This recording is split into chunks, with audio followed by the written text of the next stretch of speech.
Katherine Switzer was the start of a new frontier for women in running all across America when she made the decision to run the Boston Marathon in 1967. By putting in the hard work and effort to make what she enjoyed doing available to both genders, she paved the way towards a huge historical opening for women in running.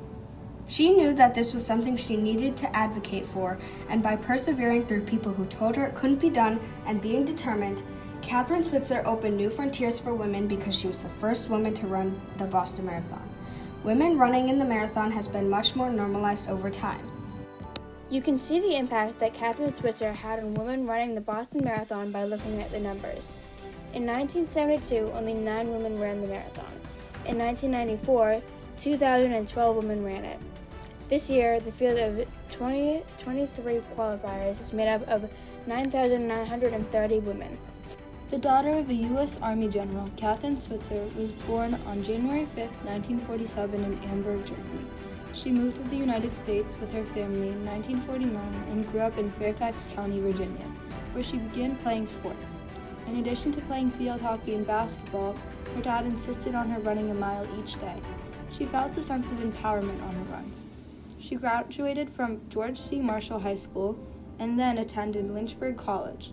After high school graduation in 1964, she began running 3 miles a day to prepare for the field hockey team at Lynchburg College.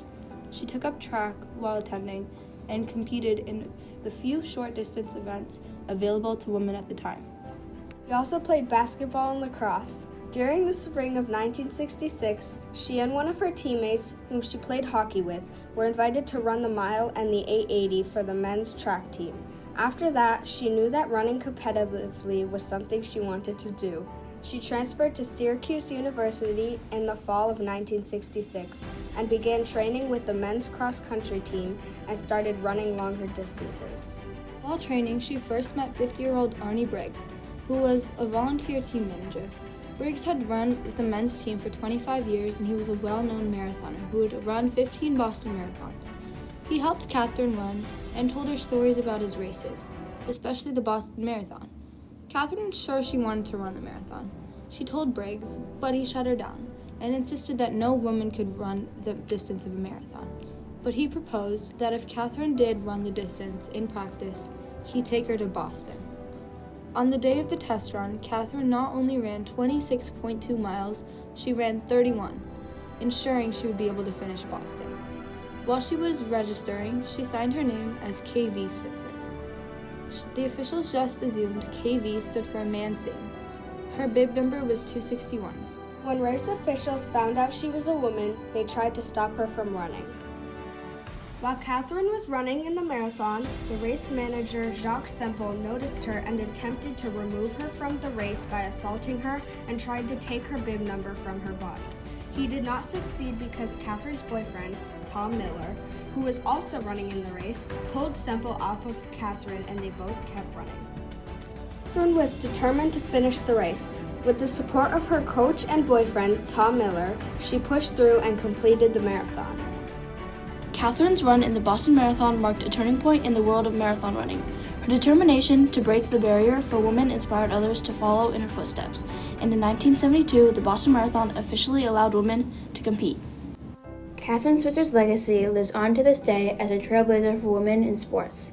She continues to inspire and empower women to change the status quo and strive for equality. Katherine Switzer's determination and perseverance in the face of adversity broke barriers and paved the way for future generations of women in marathon running. She proved that anything is possible if you have the courage to try. Katherine Switzer never stopped running. Her most recent marathon run was the Boston Marathon in 2017. Her ending time was 4 hours, 44 minutes, and 13 seconds, a great time for anyone. She ran her most recent marathon at an age of 70 years old.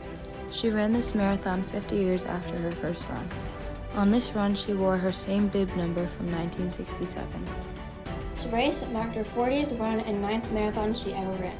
In an interview after her race, she stated, "What happened on the streets of Boston 50 years ago completely changed my life and changed other people's lives. The race today was a celebration of the past 50 years. The next 50 are going to be even better." 261 Fearless is an organization that Katherine co-founded to help women not only in their running, but also in their personal life, and help boost their confidence.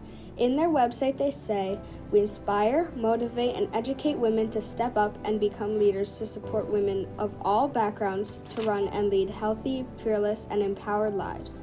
In an interview with Maura Shendi, a coach for 261 Fearless runners, she said that the women in her training group all have different goals and run at different speeds.